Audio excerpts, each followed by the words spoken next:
প্রথমে আপনার নামটা একটু বলেন প্লিজ। আখি। আখি, বয়স কত? 22। 22 বছর। আপনার সন্তানকে কোলে নিয়ে আপনি স্টুডিওতে বসে এই মুহূর্তে গল্পটা বলছেন। ওর বয়স কত? ওর বয়স 1 বছর 5 মাস। কি নাম ওর? আয়াস রহমান। আয়াস রহমান। ওকে। তো জন্ম জেলা কোথায় আপনার? মানে সাভারে আপনি জন্মগ্রহণ করেছেন। বর্তমানে থাকছেন কোথায়? উত্তরাতে। ঠিক আছে, শুরু করুন প্লিজ, যেখান থেকে বলতে ইচ্ছে করে। পুরো 22 বছরের গল্পটাই শুনতে চাই। আমার 2013 ঘটনা। আমি তখন স্কুল 4-এ পড়ি। ক্লাস 4-এ পড়ে? জি, ক্লাস 4-এ পড়ি। বাবা কি করতে আপনার? বাবা কিছু করতো না, দোকান ভাড়া পেতো, ওখান থেকেই সংসার চলতো। আচ্ছা। কয় ভাই বোন আপনারা? আমরা 3 ভাই 3 বোন। 3 ভাই 3 বোন। ওকে। আমার বাবা 2টা বিয়ে করছে। আমরা ছোট সংসারে। ওকে, বল। আর ভাইগুলো সব বড় সংসার। ওকে। খুব চঞ্চল ছিলাম আমি, এর জন্য আমার লেখাপড়াটা হয়নি। এখন লেখাপড়া হয়নি, পরে বাসায় ছিলাম প্রায় অনেক দিনই। আচ্ছা। পরে একটা বিয়ের কথা আসলো। ক্লাস 4-এ থাকতেই? হ্যাঁ, ক্লাস 4 থাকতে। তখন তো বাদ দিয়ে দিয়েছি পড়াশোনা। আচ্ছা। বিয়ের কথা আসলো, ছেলে একটু প্রতিবন্ধী, পায়ের সমস্যা আছে।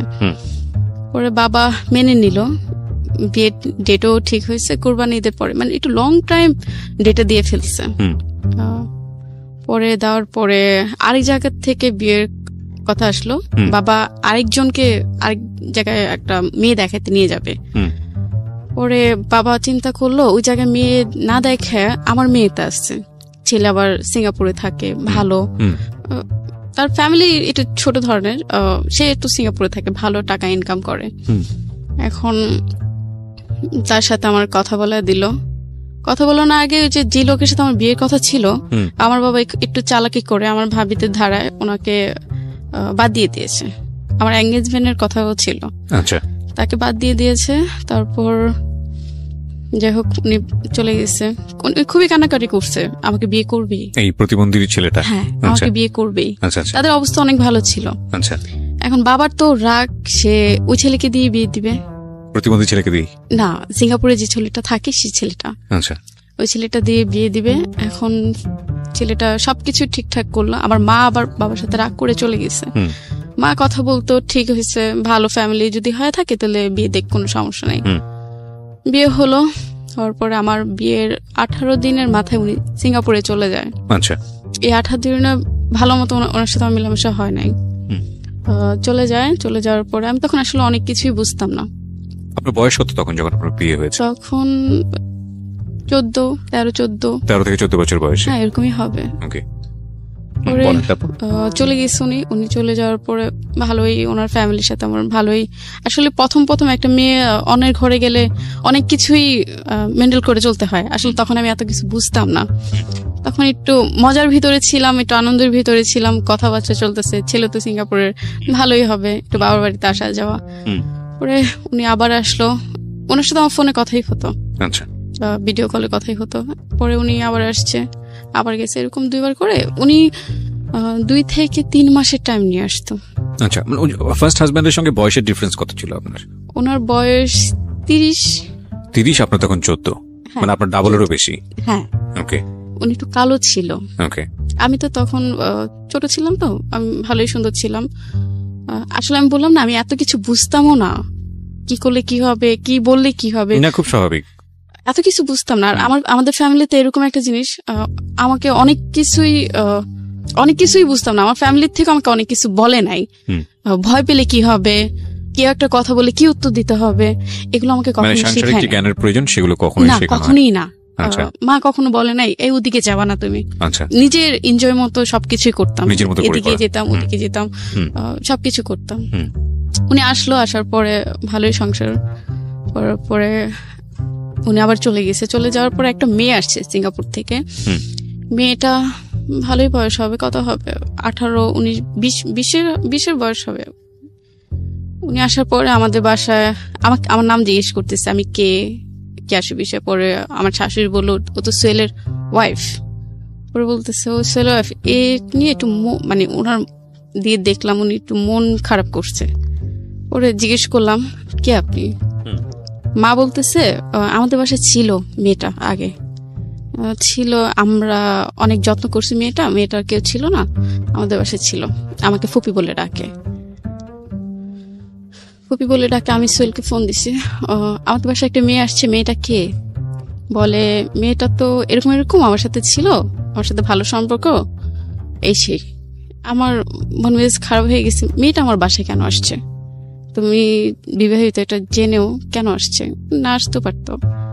ওর মেয়েটাকে ফোন দিলাম, আপনি আমার সাথে দেখা করেন, কোথায় আসবেন, ক্যাশ। আর এর ভিতরে ও আমাকে অনেক কথাই বলে ফেলছে, ওর পার্সোনাল যে কথাগুলো আমাকে বলে ফেলছে।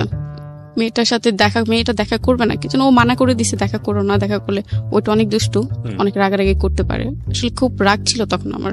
পরে মেয়েটা দেশের বাড়ি চলে যায়, আসার পর ওনার বাসায় আমার দেখা করার কথা ছিল। বাসায় না, আমি একটু রেস্টুরেন্টে দেখা করার চেষ্টা করেছিলাম, হয়নি।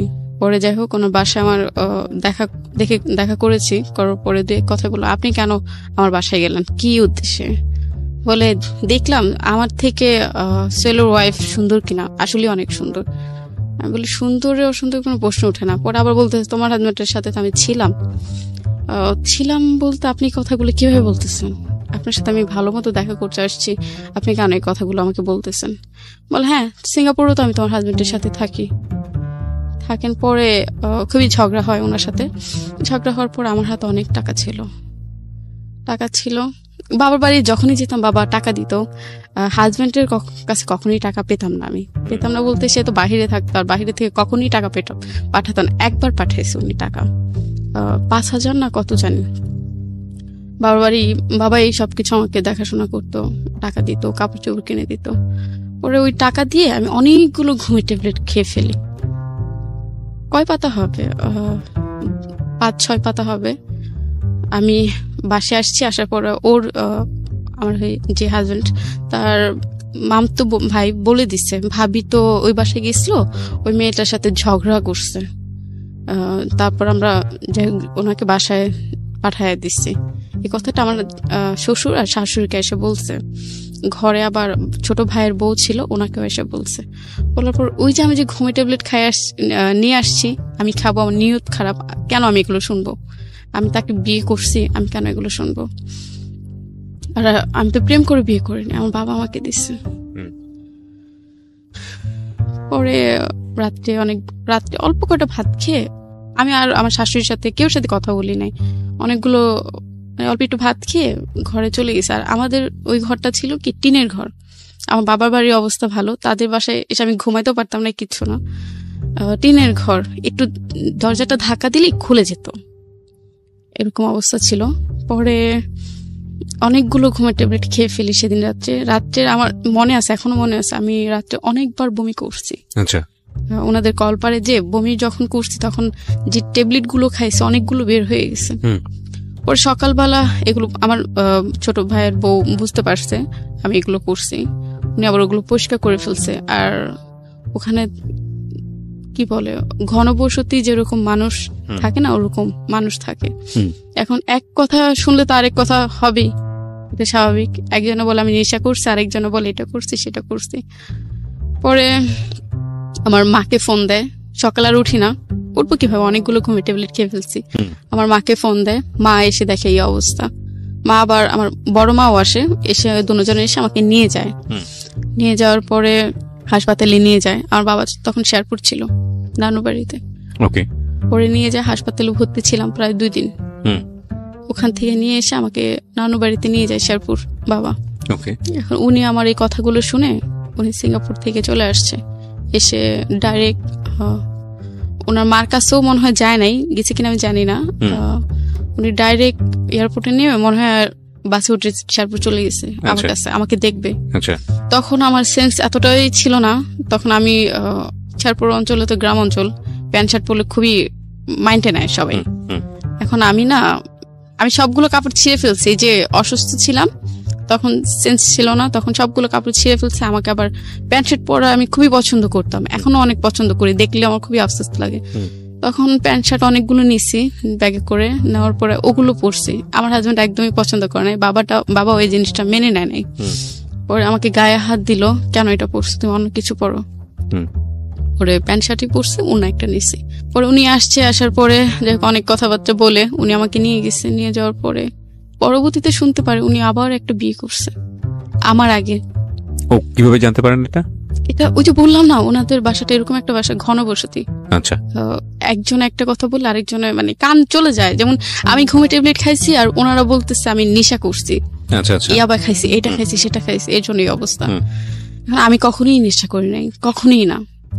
শুনতে পারি ওনার একজন ওয়াইফ ছিল, ওনারা চালাকি করে ওনাকে বাদ দিচ্ছে, অনেক বছর আগের কথা। পরে সোহেলকে জিজ্ঞেস করলাম এটা কেন, মানে কেন করছো, আমাকে বলতে পারতাম, আমার ফ্যামিলিকে বলতে পারতাম তোমার ওয়াইফ আসছে, বিয়ে করছিল বা মানে আগে একটা বিয়ে করেছিল সে, হ্যাঁ সেটা বলে আমাকে নিতে পারতো বা আমাকে আমার ফ্যামিলিকে জানাতে পারতো। পরে আমার ফ্যামিলিকে এসে বললাম বাবা এই ঘটনা, আপনারা কিভাবে দিলেন, এটা কিভাবে সম্ভব? বাবা আর কিছু বলেন। আর বাবা খুবই রাগী ছিল আমাদের বাসায়, বাবাকে অনেক ভয় পেত সবাই। পরে ওনার সাথে ওই যে মেয়েটারে যে আমি গায়ে হাত দিছি, এই মেয়েটার যে সোহেলকে উল্টাপাল্টা কথা বলছে, বলে এরপরের থেকে সোহেল আমার সাথে আর যোগাযোগ করে না, কথা বলে না। আমি একটু চকলেট একটু আইসক্রিম খেতে খুবই পছন্দ করতাম হিসাব ছাড়া।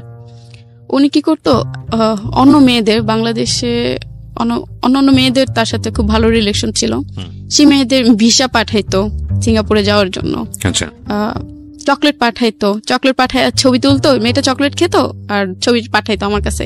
আমাকে খুবই বাজে ভাবে গালিগালাজ করতো, তুই এটা তুই সেটা। মানে ওই মেয়েটার সাথে ঝামেলা করার পর থেকে আমার লাইফে শুরু হলো তুই এটা তুই সেটা। বিশ্বাস করবেন না, আমার আগের মোবাইলটা যদি থাকতো, যদি মেসেজ গুলো দেখতেন, আপনি নিজেই কান্না করতেন।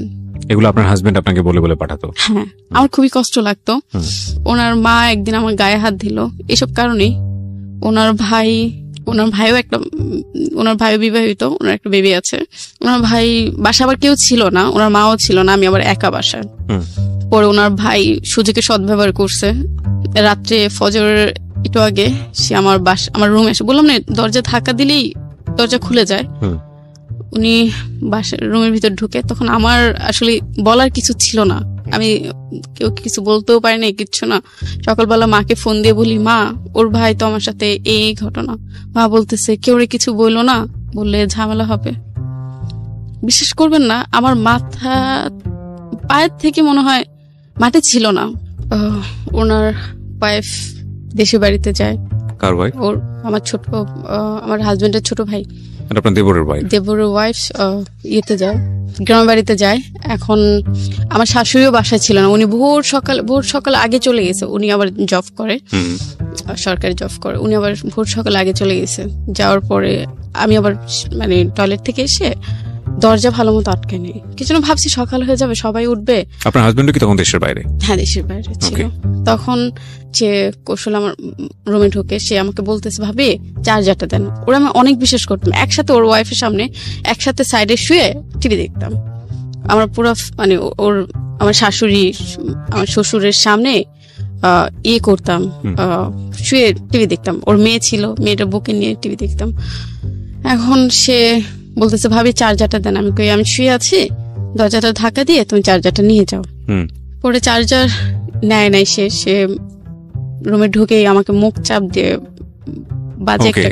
আমি ইন ডিটেইল নিতে চাচ্ছি না, সামহাউ যে ঘটনাটা ঘটেছে। তারপর সে বিশ্বাস করবেন না, মানে আমি কখনোই ভাবি নাই ও আমার ছোট ভাইয়ের ভাই, ওরা আমার নিজের ভাইয়ের মতো দেখতাম। কিছু একসাথে ঘুমাতাম, একসাথে কথা বলতাম। আপনি কি করলেন এরকম একটা ঘটনা ঘটে যাওয়ার পরে? তখন মাকে বললাম, মা এই ঘটনা, সে তো আমার সাথে এটা করছে। মা বলতেছে কেউ বলা দরকার নাই, বললে তোমার সংসার টিকবে না। পরে ঘুমিয়েছিলাম অনেকক্ষণ, খুবই কষ্ট পাইছি। আবার সেদিন আবার আমার হাজবেন্ডের জন্য গরু মাংস পাঠানোর কথা ছিল বাইরে। কোন দেশে থাকতো? সিঙ্গাপুরে কথা ছিল, ওনার জন্য গরু মাংস রান্না করো। তখন আমার শাশুড়ি বলতেছে, কি হয়েছে, এরকম শুয়ে থাকলে হবে, যাও বাজার থেকে গরু মাংস কিনে নিয়ে আসো, অল্প আছে আরো নিয়ে আসো। আপনি শাশুড়িকে বলেছিলেন এই ঘটনাটা? আমার মা বলেছিল। আপনার মা বলেছিল, রেসপন্স কি ছিল? কোনোটাই না, বলতেছে আমার ছেলে আসুক, আমার ছেলেকে জিজ্ঞেস করবো। ছেলে তো ছিল না রাত্রে বাসায়, সে তো কোথায় যেন চলে গেছে, এটা আমার শাশুড়ি বলতেছে। বলার পরে আমার মা বললো, আপনার ছেলে এরকম একটা কাজ করছে, কাজটা ঠিক করছে ভাবে। বলতেছে আসুক আমার ছেলে, আমি জিজ্ঞেস করি। সকালে উঠে গরু মাংস আনতে গেছি, চিলাচিলিতে গরু মাংস আনতে গেছি, পাই নাই।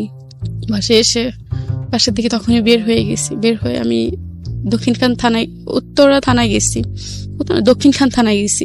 পরে সবকিছু খুলে বললাম। মানে থানায় গেছেন মানে কি আপনি কেস করার জন্য? হ্যাঁ, এই সিদ্ধান্তটা আপনাকে কে দিয়েছিল? আমার নিজে, আমি আমার হাজবেন্ডকে বলছিলাম। আচ্ছা, বলার পরে এই ঘটনা তোমার ভাই এটা করেছে, বলে তুমি আমার ভাই বলে কেউ নাই, তুমি মামলা করতে পারো বা কিছু করতে পারো। উনি আপনাকে ইন্সপায়ার করেছে? হ্যাঁ। Very good, excellent. খুবই কষ্ট লাগছে কি জন্য, তার ভাই সে কিছু না বলে সে আমাকে বলে মামলা করতে, খুবই কষ্ট লাগলো। না না, এটা তো আমি মনে করি যে সে আপনাকে ভালো সাজেশন দিয়েছে। প্রথম কথা হচ্ছে বলবো তো পরে, আগে মামলা করুক, আইনি অ্যাকশন আগে নিক, কারণ আইনি অ্যাকশন আনলে তো এগুলো প্রুফ থাকবে না। ঠিক আছে, আপনার কাছে আপনি হয়তো বিষয়টাকে কিভাবে দেখেছেন সেটা আপনার বিষয়, বাট আমার জায়গা থেকে আমি মনে করি যে সে আপনাকে ভালো সাজেশন দিয়েছে। হ্যাঁ দিয়েছে, ওই যে ভাই বলে কিছু বললো না, আমাকে বলছে ভাইকে কিছু বলে না, বলে থাকে মামলা করো, মামলা করো। আচ্ছা, তারপর আমি গেলাম ওই থানায়, এবার মামলা হবে না। কেন হবে না? আপনি পুলিশকে বলেছেন যে এই ঘটনা ঘটেছে? হ্যাঁ, সব বলেছি। আসলে আমি প্রমাণটা ছিল না। প্রমাণ তো পুলিশ ইনভেস্টিগেট করবে, মেডিকেল করবে, তারপরে প্রমাণ করবে। সেটা তো আসলে আপনি কি করেছেন ওখানে গিয়ে আমাকে একটু বলুন। ওনাকে আমি সব বলেছি এই ঘটনা। উনি বলছে কোথায়, জায়গাটা কোথায়?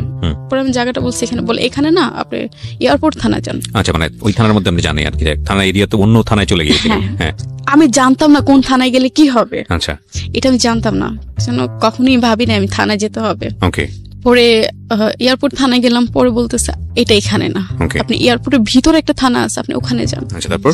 হাতে টাকা ছিল না, খুবই কষ্ট করে আমি হেঁটে হেঁটে হেঁটে হেঁটে গেছি খুঁজ করে।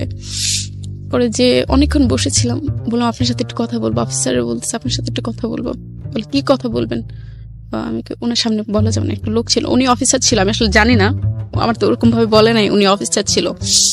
এখন বলতেছে, আমি অনেকক্ষণ বসে আছি, কিন্তু লজ্জার কথা, বলা যাবে না কেউর সামনে, তখন ছোট ছিলাম, বুঝতেও পারিনি।